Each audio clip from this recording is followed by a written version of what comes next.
সাতকানিয়ার যে ঘটনাটা যদি আপনি বলেন, অনেকেই অনেক কিছু বলার হয়তো জানতে চেষ্টা করেছেন। সাতকানিয়ায় মারা গিয়েছে একজন হচ্ছে আহ, নিজাম, আর একজন হচ্ছে সালেক। সালেকের বিরুদ্ধে 8টি মামলা রয়েছে, তার মধ্যে 2টি হত্যা মামলা রয়েছে, বিস্ফোরক মামলা রয়েছে, চুরি মামলা রয়েছে। আর নিজামের বিরুদ্ধেও একটি মামলা রয়েছে। নিজাম সালেকের আমরা যদি গতিবিধি পর্যবেক্ষণ করি, বিগত 3 মাসে যে এলাকায় ওনারা মারা গিয়েছেন, বিগত 3 মাসে ওইখানে ওনারা 8বার গিয়েছেন, বিভিন্ন কাজে 8বার গিয়েছেন। ঘটনার দিন ওনারা 7টি সিএনজি যোগে গিয়েছিলেন, 7টি সিএনজি যোগে গিয়েছিলেন এবং ওইখানে যারা দোকানদার ছিল তাদের কাছে অস্ত্র প্রদর্শন করেছেন। এর 4-5 দিন আগে ওইখানে এক মেম্বারের স্ত্রীকে থাপ্পড় মেরেছিলেন, যার ফলে চাঁদার জন্য নিয়মিত এরা চাঁদার জন্য ওখানে যেতেন বলে আমরা তথ্য প্রমাণ পেয়েছি। এবং ওইখানে গিয়ে মেম্বারের স্ত্রীকে থাপ্পড় মারার পরে ওই এলাকার মধ্যে জনগণের মধ্যে একটা ক্ষোভের তৈরি হয়।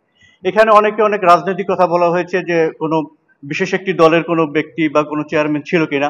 আসলে ওই বিশেষ ব্যক্তি বা চেয়ারম্যানকে আমরা কোথাও খুঁজে পাইনি, বা এই ধরনের কোনো তাদের যে কোনো সম্পৃক্ততা বা তাদের কোনো রাজনৈতিক সংশ্লিষ্টতা, এইভাবে কোনো রাজনৈতিক একটা প্রতিপক্ষের শক্ত অবস্থানে এরকম আমরা কোথাও খুঁজে পাইনি।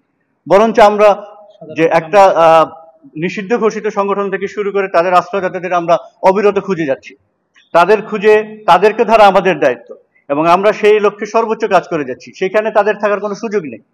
যেহেতু নিজাম ওখানে গিয়ে বিগত দিনে এই চাঁদার বিষয় ঘটে, এবং যে ঘটনার দিন সে অস্ত্র ওপেন করেছিল, এবং অস্ত্রগুলো দেখা যায় যে আপনি যে অস্ত্রটা তার ওই খুন হওয়ার পরে যে বা হত্যা হওয়ার পরে যে অস্ত্রটা পেয়েছেন, এটা সিএমপির কোতোয়ালি থানার লুট হয়ে যাওয়া অস্ত্র। ওই অস্ত্রটায় গুলি করতে করতে অস্ত্রটা শেষ হয়ে গিয়েছে। তো আমাদের লুট হয়ে পুলিশের অস্ত্রগুলো যে ওইখানে প্রদর্শিত হলো, অনেকগুলো অস্ত্র প্রদর্শিত হয়েছে, সেই অস্ত্রগুলো আমাদের পুলিশের অস্ত্রের ন্যায় যারা প্রত্যক্ষদর্শী ছিল তারা বলেছে যে একই রকমের পিস্তল।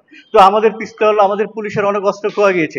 এই অস্ত্রগুলো কিভাবে কাদের কাছে গেল, বিষয়টি অনেক প্রশ্নের জন্ম দেয়। এগুলো আমাদের খুঁজতে হচ্ছে এবং এইগুলো নিয়ে আমরা কাজ করে যাচ্ছি। এই লক্ষ্যে হয়তো আমরা সুস্পষ্টভাবে অনেক কথা বলছি না। এর অর্থ প্রশাসনের কোনো অবস্থাতেই ভাবার সুযোগ নেই যে প্রশাসন নির্বিকার হয়ে গেছে।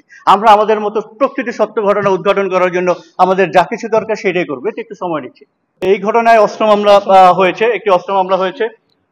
আর যারা একটা 2টা গ্রুপ পেয়েছে, একটা গ্রামবাসী হয়তো গুলিবিদ্ধ যারা হয়েছে তাদের পক্ষ থেকে কোনো মামলা হয়নি, আর যারা মারা গিয়েছে তাদের পক্ষ থেকেও কোনো মামলা হয়নি। আমরা শুধু অস্ত্র পেয়েছি, যেহেতু পুলিশের অস্ত্র, আমাদের অস্ত্র মামলা আমাদের করতেই হবে। আমরা আমাদের আইন অনুযায়ী, সিআরপিসি এবং পিআরবি অনুযায়ী আমরা আমাদের দায়িত্ব পালন করব।